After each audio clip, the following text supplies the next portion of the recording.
السلام علیکم۔ حکایات مولانا رومی میں سے قاصد روم۔ حضرت عمر فاروق رضی اللہ عنہ کے عہد خلافت میں قیصر روم نے اپنا سفیر مدینہ المنورہ میں بھیجا۔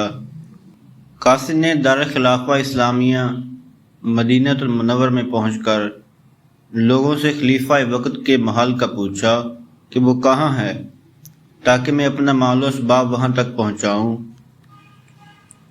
قوم نے کہا ہمارے بادشاہ کو کوئی محل نہیں، امیر المومنین حضرت عمر رضی اللہ عنہ کا محل تو ان کی جانب پاک ہے جو اللہ تعالیٰ کے تعلق خاص اور تجلیات قرب سے منور ہو رہی ہے، جس نے انہیں سارے جہان کے شاہی محلات سے مستغنی کر دیا ہے۔ قاصد روم نے دل میں سوچا کہ یہ کیسا بادشاہ ہے جو عام لوگوں میں رہتا ہے، اس کا کوئی حفاظتی دستہ ہے، نہ رہنے کے لیے کوئی عالی شان محل۔ راستے میں ایک عرابی خاتون سے خلیفہ کا پتہ پوچھا تو اس نے کہا آپ رضی اللہ عنہ قبرستان کے پاس ایک درخت کے نیچے آرام فرما رہے ہیں۔ قاصد جب وہاں پہنچا تو اس نے دیکھا حضرت عمر رضی اللہ عنہ بے خوف و خطر زمین پر آرام فرما رہے ہیں، نہ تخت و تاج پاس ہے نہ ہی فوج و لشکر۔ قریب پہنچ کر جب اس نے آپ کا چہرہ مبارک کی زیارت کی تو آپ کی ہیبت سے وہ کانپنے لگا اور اپنے دل میں کہنے لگا میں نے بڑے بڑے بادشاہوں کو دیکھا ہے اور ایک عمر تک سلطانوں کا ہم نشین رہا ہوں، مجھے کبھی کسی سے خوف تک محسوس نہیں ہوا، معلوم نہیں اس شخصی ہیبت سے میرے اوشان کیوں خطا ہو گئے ہیں۔ اس سوئے ہوئے اکیلے آدمی کو دیکھ کر میرا جسم کانپ رہا ہے، اس مرد گدڑی پوش کی ہیبت نے تو میرے ہوش اڑا دیے ہیں۔ یہ شخص بغیر کسی ہتھیار کے اور بغیر کسی فوجی پہرا کے زمین پر اکیلا سویا ہوا ہے، مجھ پر ایسا لرزہ طاری ہے کہ اگر مجھے 7 جسم اور عطا ہو جائیں تو اس لرزہ کا تحمل نہ کر سکیں۔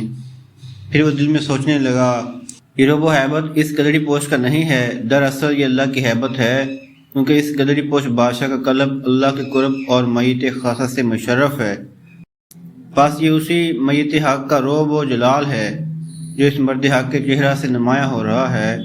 قاصد انہی باتوں میں کھویا ہوا تھا کہ حضرت عمر فاروق رضی اللہ عنہ کی آنکھ کھل گئی۔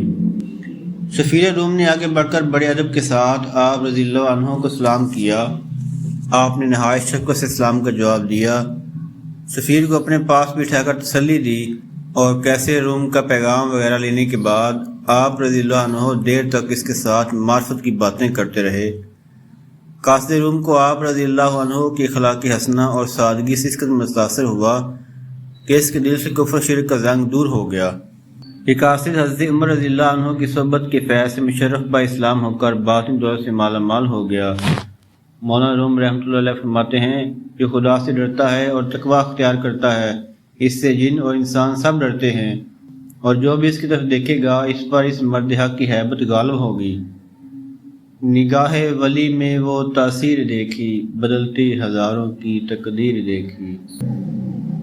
مولانا روم رحمۃ اللہ علیہ کی اس حکایت سے ہمیں یہ درس حیات حاصل ہوتا ہے کہ جو لوگ اللہ تعالیٰ کے احکامات کی پیروی کرتے ہیں اللہ تعالیٰ دنیا و آخرت میں ان کا مقام مرتبہ بلند فرما دیتا ہے۔